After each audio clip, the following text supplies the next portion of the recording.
Hi, welcome to Steve's Kitchen. We're outdoors today for a very special reason.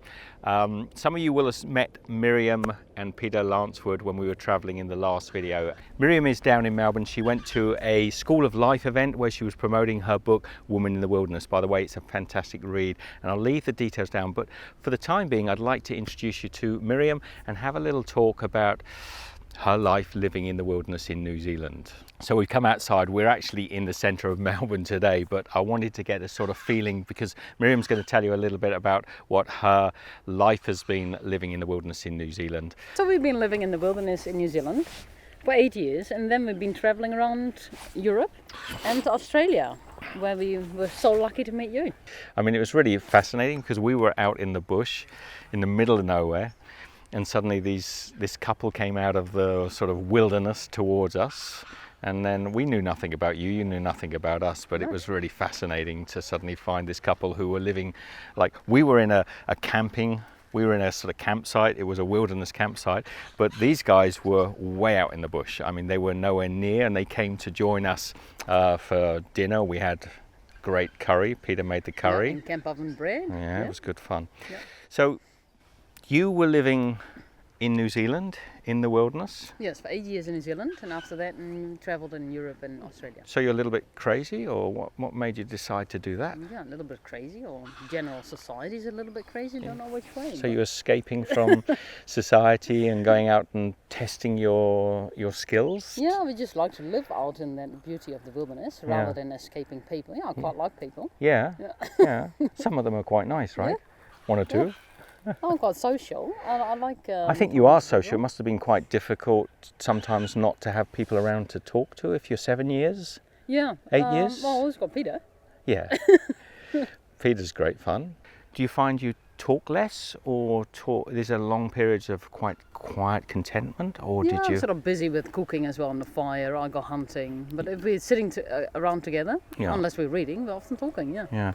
And what was the philosophy of the School of Life event that we went to, which Michelle and I really enjoyed, by the way? It was fantastic. Yeah, so it was the event was called Embracing the Wild. So there were 4 speakers. I was one of them.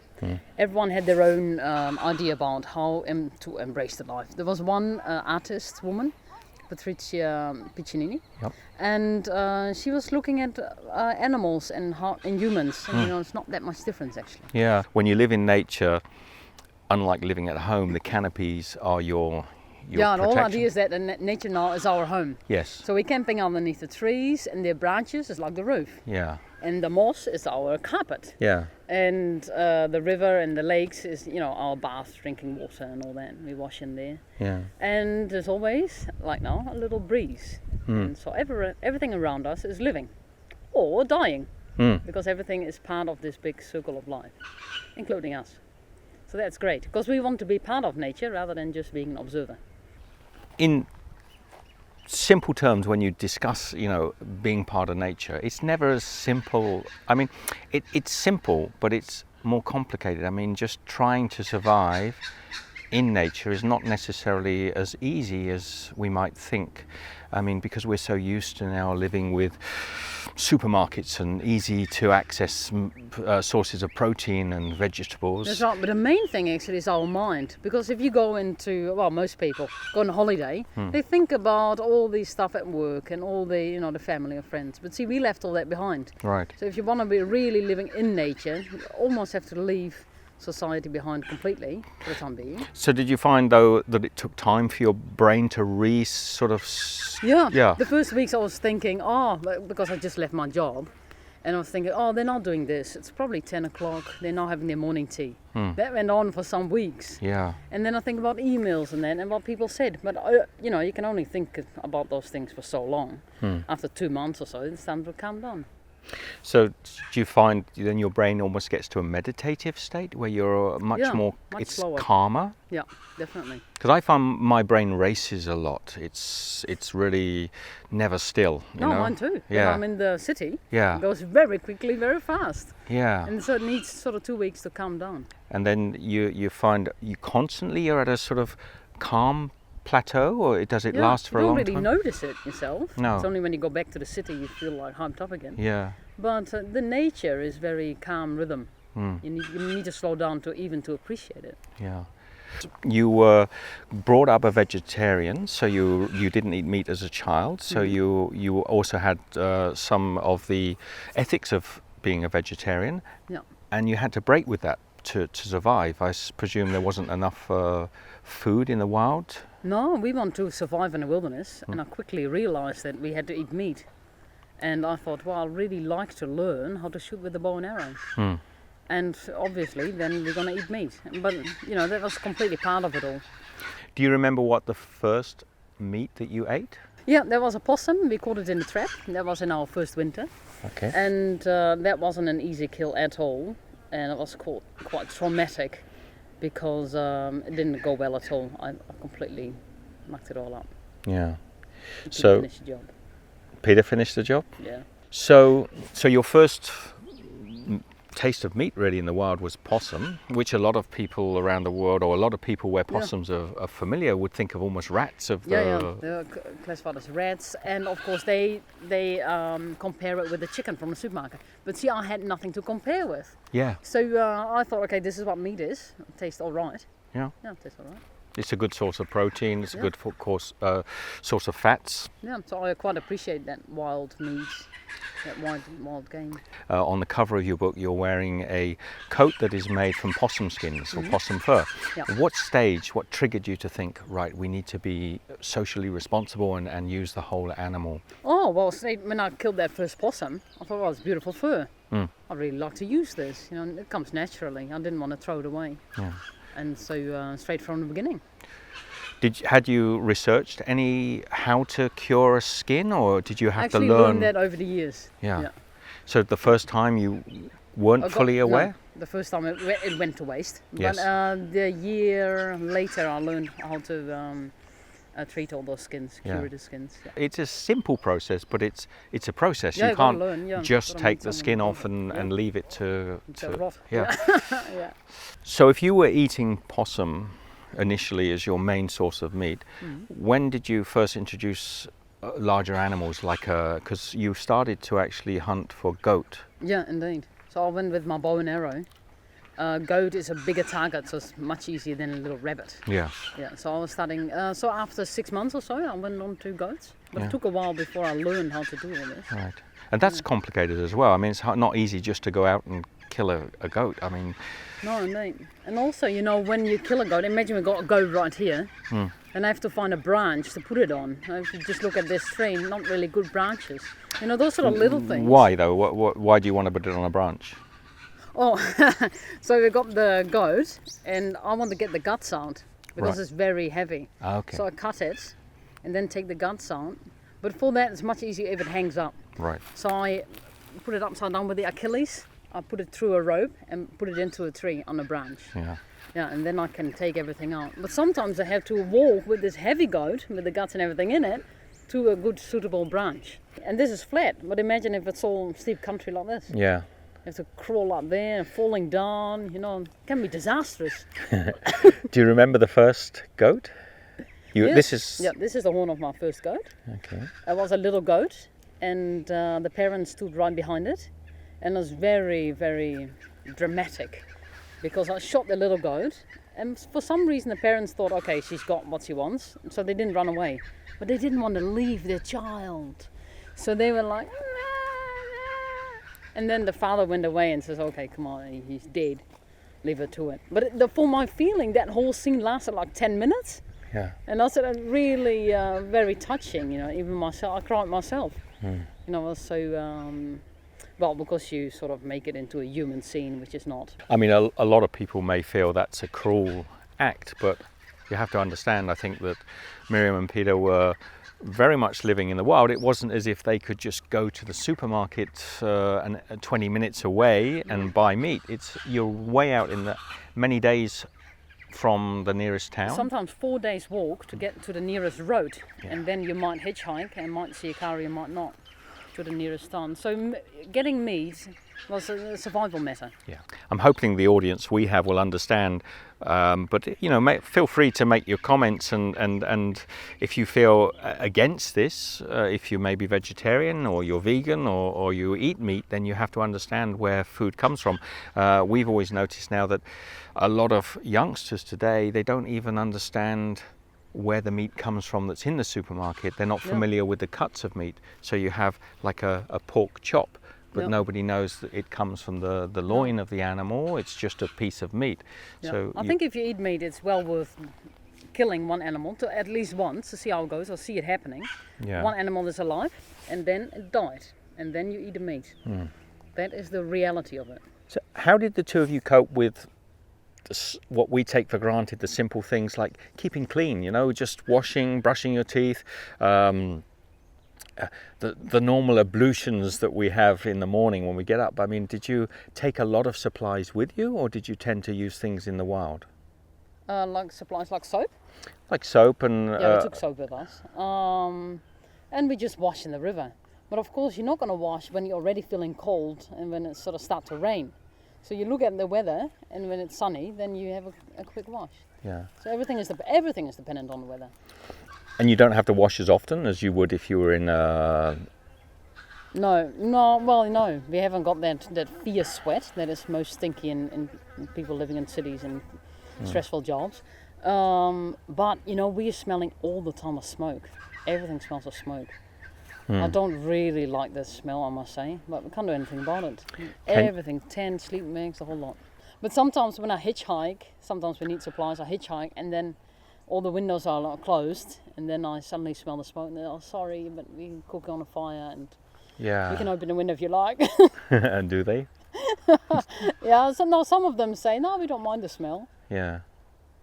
When you're out there together, you both smell the same, so it's not really a big issue. And people who visit, they also smell the same. Yeah. Yeah. Like when we met, we were all smoky, and we're apologising to each other for how we might smell, but in fact we couldn't smell you and you couldn't smell us. So. Oh, you didn't smell us, okay. No, not at all. So we wash every day, as you saw. Yeah. We wash with that half a bucket that we had, And your half bucket. Poor. The bucket broke. Peter sat on it. I mean, who's going to sit on a bucket? Of course it's going to break. Yeah, but you paid $1 for that bucket.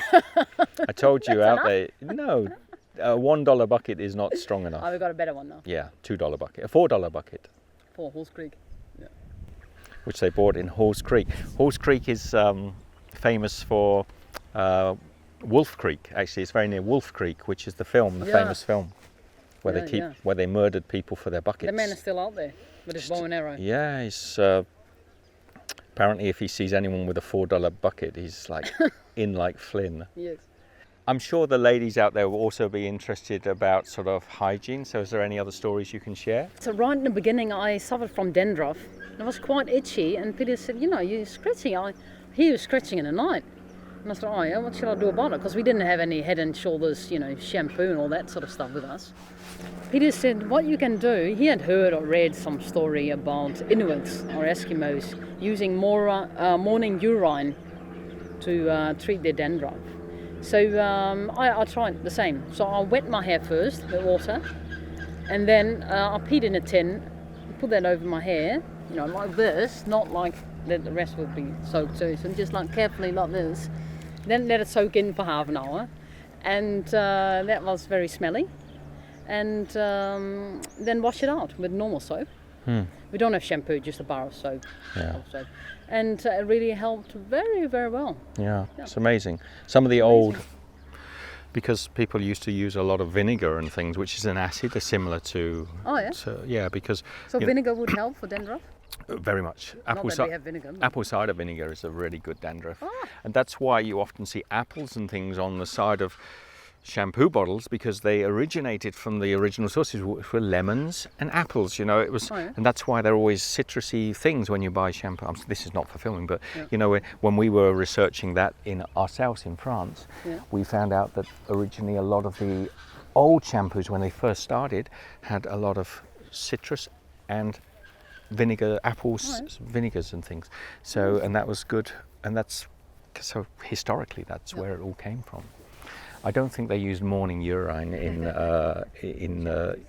in Holland and things You see that for a long lots time. in elements of urine that's in those cosmetic things. Yeah, because it's the ammonic acids and the things that actually will destroy any living microorganisms. Because dandruff is a fungi. It's a fungus, you know. So it's like you can sometimes get it here on your forehead. I get it sometimes here, and it's a fungus. So the acids from your urine, and it's probably morning urine because it's maybe more strong.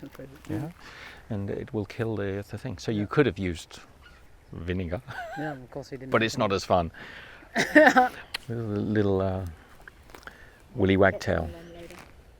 That's my favourite Australian bird. Yeah? Yeah. It's just, I think it's got great character. I love the way its little tail wags. Yeah. And I know it's quite plain. So we walked the Te Araroa Trail in New Zealand.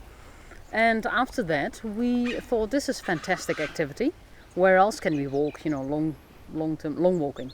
And then we found this trail in Europe, the E4, European 4. Okay.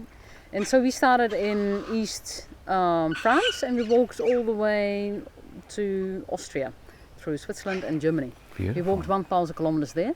And we took a bus to Bulgaria and we walked another 1,000 kilometers in Bulgaria and Turkey. Wow. Yeah, so we stopped because, you know, New Zealand is an island, and if you go around long enough, You get to the same spot. So Bulgaria to Turkey would have been very alien, completely different from New different. Zealand. And so how long did that take, the walk from the 1,000 kilometers in Europe? 3 months. 3 months. Yeah, that was great. And what we discovered is there's so much regenerating forest in Europe. Yeah. We thought, it's all going to be cities and all going to be urban and that, but no. There's a lot in Bulgaria as well, and Turkey slightly less, but there's a lot of forest. So you stopped in hotels and things as you travelled, or? No, of course not. No? So we just had a backpack with a tent and everything, and we come to a place in the evening that we think is nice, like here, and pitch a tent. Was it different when you did the Bulgarian stretch? Did you feel it was a similar environment, or was it much? Bulgaria was so easy because we met the police. Yeah. And they said, first of all, you can camp wherever you are, wherever you like, and light a fire wherever you like. That just sounds like heaven to us. So real freedom, yeah? Really free, and so much forest and drinking water everywhere, good drinking water in the mountains. You've got the Rhodope Mountains there in the south. It's a fantastic place. So were you able to hunt in Europe the same as you could in New Zealand? Yeah, I did bring my bow and arrow, but then I found it very difficult to get the hunting licenses. Okay. As a foreigner, you can't really do that. So that was too problematic. So we just had to buy food in the supermarket. Okay. And that would have been flour, rice, lentils, So usual basic stuff. But simple. then we buy some tin fish or something, anything light to carry. Yeah. You may have been asked this question also before. So where do you see yourself 10 years from now? 10 years. Well, I think we will come to a point that we have a little base somewhere out in the mountains and in the forest, because Peter's now 65, so in 10 years he'll be 75. He might get a little bit old for roaming around with a backpack.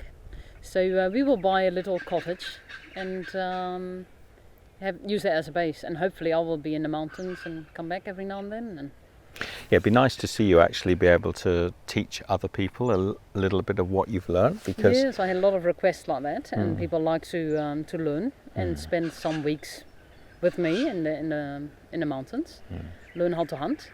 And I'm especially keen to get women out there, because I see only men. I need to see some women. I mean, there's no reason why women can't go out there, in my opinion. So if anyone wants to get hold of Miriam, she's actually got a website. It's Miriamlancewood.wordpress.com. So miriamlancewood.wordpress.com. I put that up on the screen and the details down. You can actually contact Miriam and maybe, start up some dialogue. Maybe in the future you'll have some programs going where people will be able to come. I know you'll be doing something maybe next year even. You've been trying to get some group of ladies together. Yes, indeed. In January I will leave with other hunters. Female hunters, called the Epic Female Expedition, living for 2 months almost entirely on hunting and fishing and gathering. Yeah. But I find it very hard to find other hunters, women who are available to come with me on this expedition.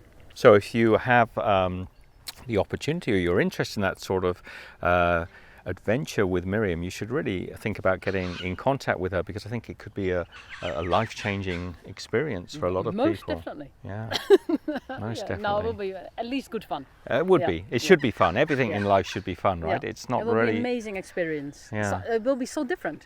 If you live in big cities in London or in Berlin or in Melbourne, you know, and go out there, it's just so different. Wherever you are in the world, really, something like this. I know a lot of people, we often think about doing things like this with our lives, and there's always many obstacles in the way, whether it be family or work or certain circumstances. But really, I urge you to give it a try and reach out to people like Miriam, or do this sort of thing yourself. Now, Miriam's actually written a fantastic book. It really is a great read. It's called Woman in the Wilderness, and it's available in many languages all over the world. We'll leave links down below so you can actually check out the book. I think you can also get a PDF, Amazon, An ebook and an audiobook. Ebooks and audiobooks. But also look out, because I think Miriam will be writing another book about recent adventures. So you should certainly get onto her website and subscribe and keep in contact, because I think there'll be some pretty interesting projects coming up over the next 2 or 3 years. Yes, yeah, let's hope. Okay, so I just want to say thank you to Miriam for coming out to our wilderness here in Melbourne. It was a real pleasure to meet you and Peter out in our Australian outback. And we wish you lots of luck for the future, and we'll keep following your adventure. Yes, thank you very much. Okay.